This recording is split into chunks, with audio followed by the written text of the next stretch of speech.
जी हाँ दोस्तों, भाभी को सुप्रिया सूले का मैसेज।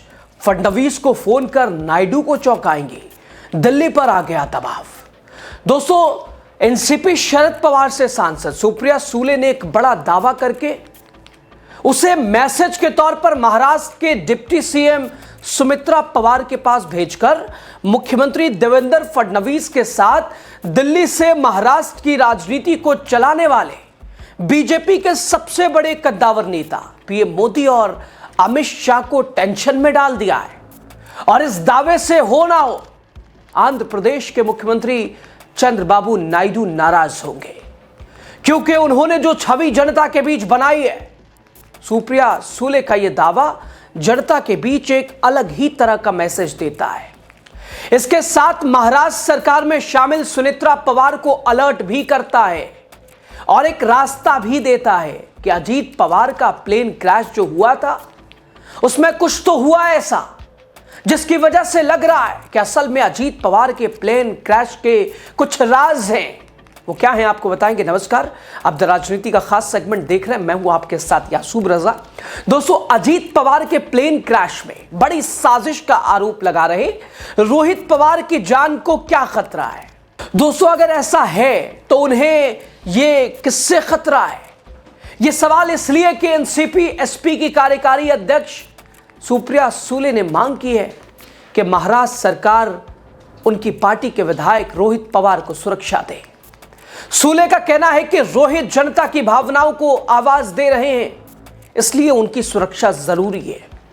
रोहित पवार सुप्रिया सूले और दिवंगत अजीत पवार के भतीजे हैं और 2 बार के विधायक हैं। सुप्रिया सूले ने एक्स पर पोस्ट करते हुए लिखा, 28 जनवरी को पुणे के बारामती में हुआ प्लेन क्रैश पूरे महाराष्ट्र को झकझोर गया है। लोग अभी भी दुख में हैं और सोशल मीडिया पर कई शंकाएं और संदेह जताए जा रहे हैं। रोहित पवार अच्छी रिसर्च के साथ तथ्य मुद्दों पर और सवाल उठा रहे हैं जो जनता के मन में है। अधिकारियों को इनका साफ जवाब देना चाहिए।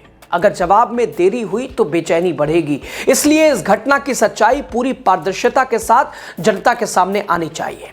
सुप्रिया सूले ने जोर दिया, सिस्टम पर सवाल उठाना हर भारतीय नागरिक का संवैधानिक अधिकार है। रोहित पवार लोगों के संदेहों को अधिकारियों के सामने रख रहे हैं। उन्हें पर्याप्त सुरक्षा मिलनी चाहिए और उनकी सुरक्षा की पूरी जिम्मेदारी राज्य सरकार को लेनी चाहिए। दोस्तों, इससे पहले एनसीपी शरद गुट के विधायक रोहित पवार ने प्रेस कॉन्फ्रेंस कर इस हादसे के पीछे गहरी साजिश होने का संदेह जताया था। उन्होंने सवाल उठाया कि बारामती जैसी छोटी उड़ान के लिए विमान का फ्यूल टैंक पूरी तरह क्यों भर दिया गया था। साथ ही रिपोर्टों में ब्लैक बॉक्स के जलने की बात कही जा रही है, जबकि विशेषज्ञों का मानना है कि ब्लैक बॉक्स अत्यधिक गर्मी और प्रभाव के झेलने के लिए बनाया जाता है। अजीत पवार के भतीजे रोहित पवार ने दावा किया है कि हादसे वाले दिन बारामती में आवश्यक मानकों से कम दृश्यता होने के बावजूद पायलट कैप्टन सुमित कपूर ने विमान को वापस नहीं मोड़ा। ऐसा लगता है कि जैसे विमान को जानबूझकर नीचे उतारते हुए विस्फोट कराया गया।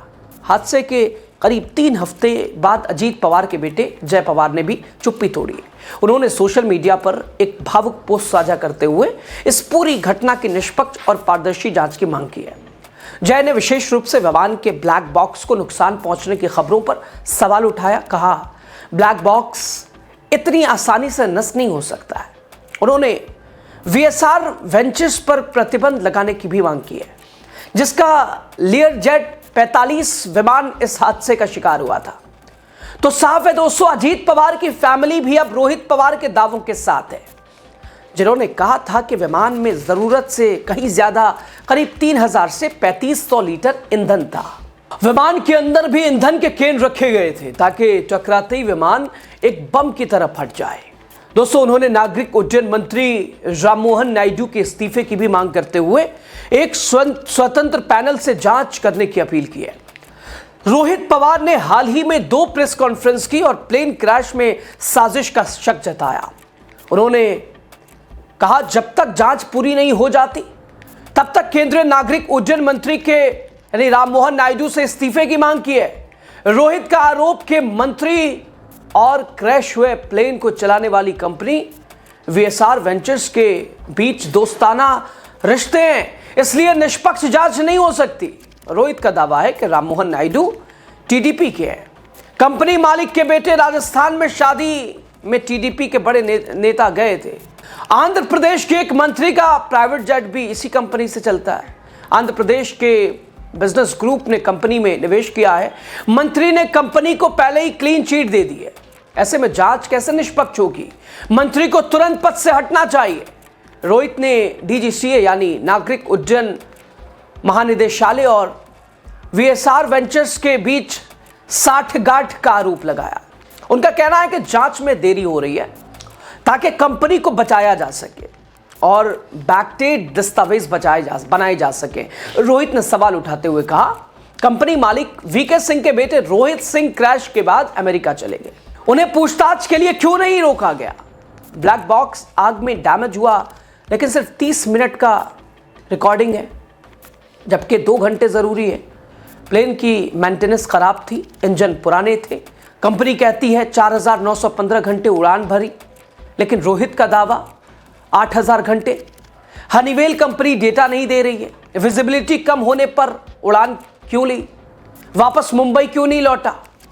रोहित पवार ने मांग की है कि हाई लेवल मॉनिटरिंग कमेटी बने, जिसमें पूर्व जज, पूर्व अधिकारी, लोकसभा में विपक्ष के नेता राहुल गांधी, पवार परिवार के सदस्य, सांसद और जज शामिल हो। जांच डिजिटल रिकॉर्ड्स पर हो, सिर्फ कागजों पर नहीं हो। वीएसआर की सभी प्लेन ग्राउंड की जाए और केस को गैर इरादतन हत्या माना जाए, ना कि सिर्फ हादसा। अजीत गुट की एनसीपी ने भी मुख्यमंत्री देवेंद्र फडणवीस से मिलकर सीबीआई जांच की मांग की है। अजीत पवार की पत्नी सुनेत्रा पवार ने पत्र दिया। फडणवीस ने कहा कि वो दिल्ली जाकर गृह मंत्री अमित शाह से सीबीआई जांच की मांग करेंगे और बात रखेंगे। रोहित पवार के जान को खतरा क्यों है? इसे आप एनसीपी शरद गुट के प्रवक्ता सुनील माने की इस बयान से भी समझ सकते हैं। इसमें वो कहते हैं, अजीत पवार के हादसे में निधन के बाद रोहित पवार लगातार कई गंभीर मुद्दे उठा रहे हैं, कुछ चौंकाने वाले खुलासे कर रहे हैं। कुछ लोगों या समूहों को यह जानकारी सार्वजनिक नहीं होने देना है। ऐसे लोगों से रोहित पवार को खतरा है। इसी वजह से हमने Z+ सुरक्षा की मांग की। यह खतरा राजनीतिक लोगों से नहीं, बल्कि कुछ व्यावसायिक हितों से जुड़े लोगों से हो सकता है। तो दोस्तों, साफ है, पवार फैमिली का सीधा हमला चंद्रबाबू नायडू के खास कैबिनेट मंत्री राम मोहन नायडू पर है, जिससे खुद चंद्रबाबू नायडू की छवि पर भी चोट पहुंच रही है। अजीत पवार के प्लेन क्रैश की असल वजह क्या है, यह पवार फैमिली किसी भी कीमत पर जानना चाहती है, और इस वजह से दबाव ना सिर्फ मुख्यमंत्री देवेंद्र फडणवीस पर है, बल्कि दिल्ली से बीजेपी शासित राज्यों को चलाने वाले मोदी शाह पर भी है, बीजेपी के चाणक्य अमित शाह पर भी है।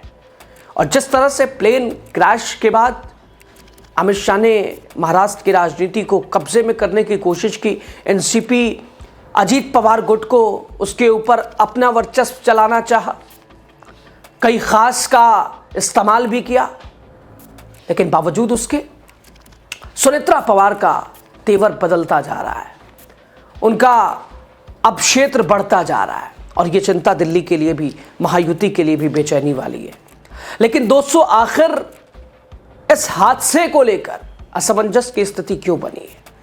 अभी तक क्या कुछ 3 हफ्ते बीत चुके हैं, आया क्या सामने? बड़ा सवाल और शक की सुई अब हादसे से निकलकर साजिश की तरफ गहराती है। खबर पे आप क्या कहते हैं, आपको क्या लगता है? कमेंट के जरिए आप जरूर बताइएगा।